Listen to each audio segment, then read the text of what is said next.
the women's world champion Yifan versus Judit Polgar, ranked #1 in the world. So a very exciting clash, the first time that these two have played. And the game has started. Judit has the black pieces, e4, c5. So this is already a good, interesting choice, because we're probably going to enter a sharp Sicilian position here. So could be a very exciting game. Knight to f3 and now e6. So this tends to lead towards a can structure, something like that, can Sicilian. d4, c takes d4, knight takes d4, knight c6, knight c3, and now a6. So this is quite a flexible system. Often black will place the bishop on c5, sometimes on e7, and of course the idea behind a6 is to play b5 later on, taking some initiative on the queen side. So a6, bishop to e2, and now knight on g to e7.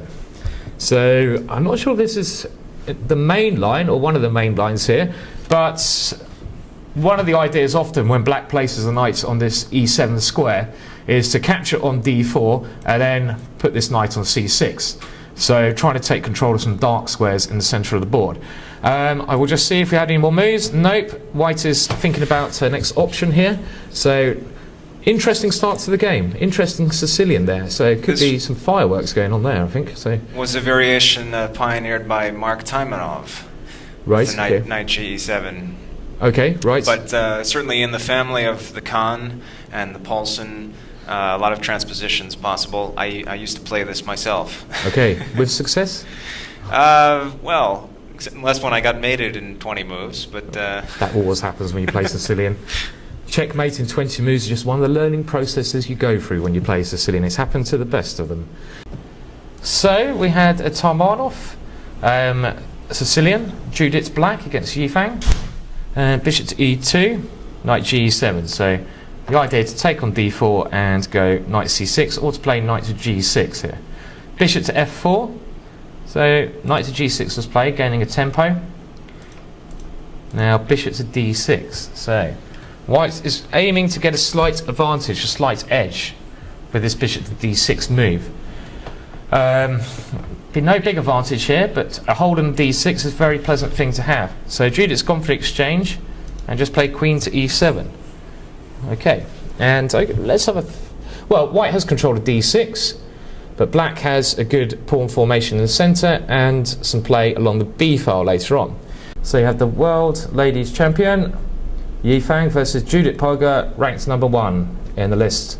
So the top 2 ladies players in the world. And this is the first time they've probably met over the board. And the last position we had was after queen to e7. So indeed there was a castle's queenside move, and we've done, wow, it's gone the Jack Rudd line. The Jack Rudd variation. Jack suggested this line for black. Knight to f4 earlier on. Bishop f3. The point being, if here you just take on d5 with a pawn, I guess.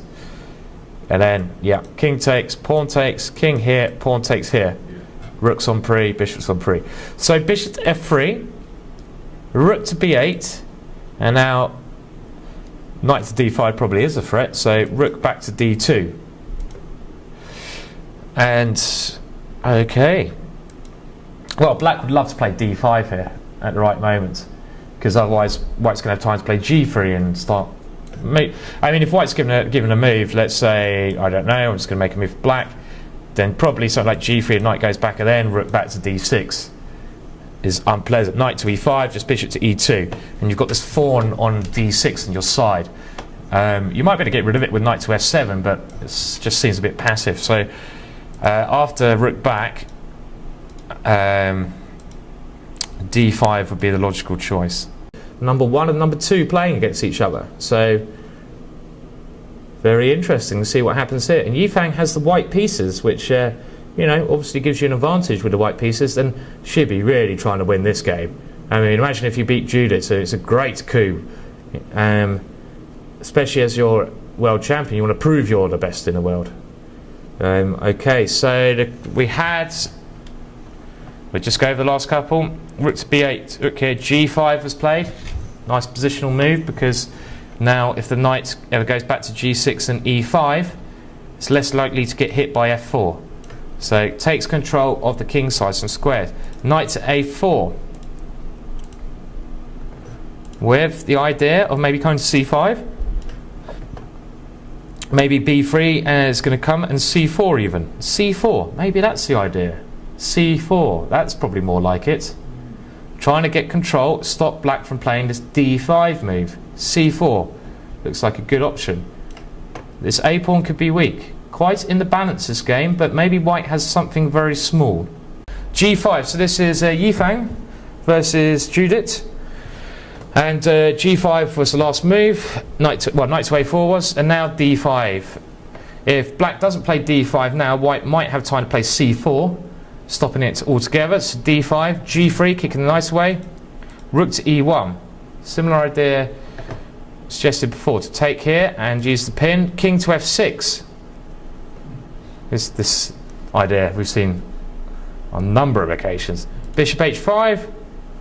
So the bishop was going to be attacked by this, and now if the knight comes here, white can play f4, which is a bit dangerous for black. Rook b4, knight to c3. Knight has come back.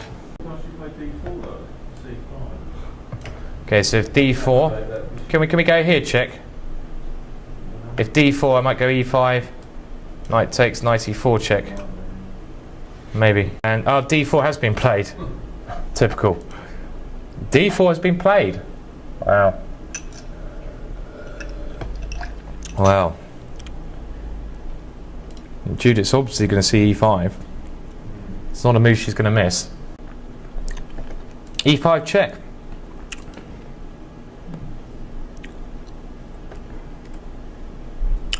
Can she go king f5? I very much doubt it. Well, let's have a look at taking. That looks critical. Then knight to e4 check. And we've got to decide where we put our king. e7 or g7.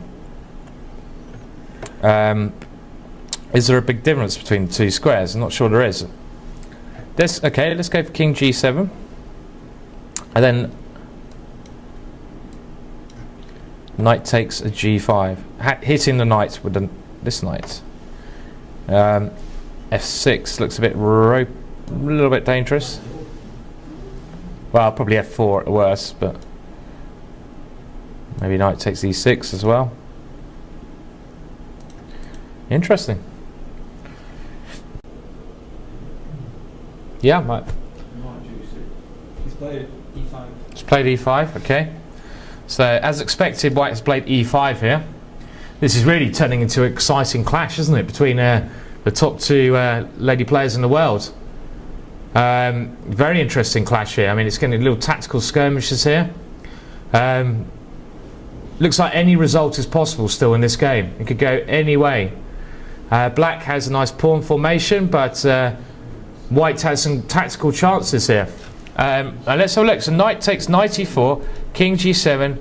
Maybe we could try putting the king here, see if this helps. Knight takes g5, and now f6 here.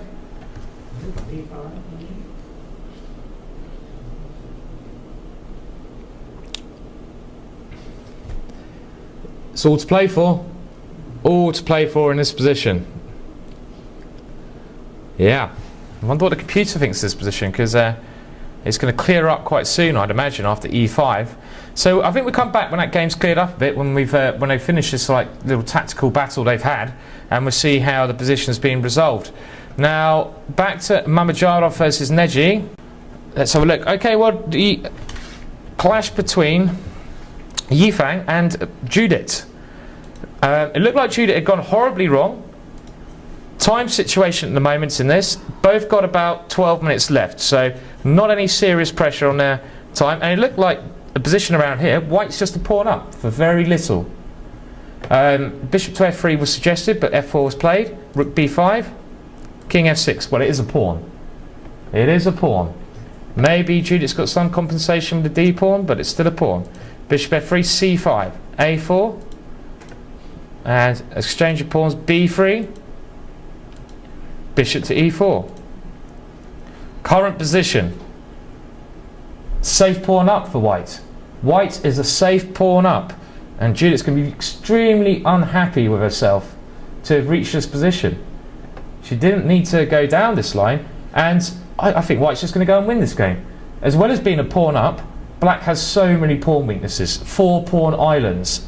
A6, D4, F7. White only has 2, and after bishop to D3, everything is defended. You can play this game on forever and grind your opponent down. Yifan having a brilliant tournament so far. Some great results, and this will be, well, this will go down in a lot of papers. A lot of press will be picking up on this game. So, could be a brilliant victory for white there. Okay, Polgar, let's have a look at an update on this game. So Yifan Polgar, bishop to E4 was the last move played. Bishop G4, rook E1, rook D6. The bishop finds a lovely square on D3. White's just going to win this game. What a result that is. What a result.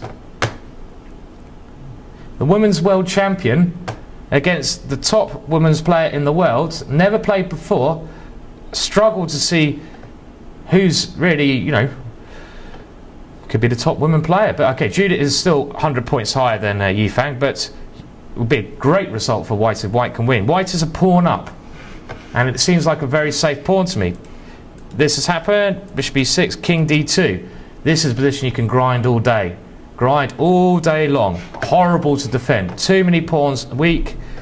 White can just start ganging up on them one by one. Maybe just on this one first, maybe this one. Horrible, horrible position for Judit. But it could be a great game for Yifan.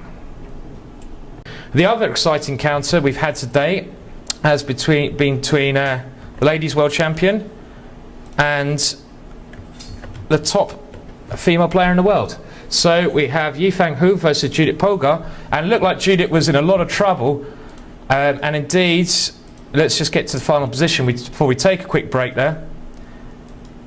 Some of these pawns do start to drop. There you go, 2 pawns up now. 2 pawns up, that's enough to win the game. Could resign here, to be fair, but I'm sure she won't want to resign. She won't want to lose this game, that's for sure. You know, but a very good result for white. Very, very impressive. She should be commended for a lot of her games here. She's proved she can play with the top players in the world. The current women's world champion is going to win, so a bit of history being made there. And we've seen on Twitter that maybe a match between these two would be a good idea if we had some sponsor out there to see who is the strongest woman player in the world. So very good result though for Yifan there. So let's move on to some of the other games. We have what looks like a draw between Adams and Howell coming up.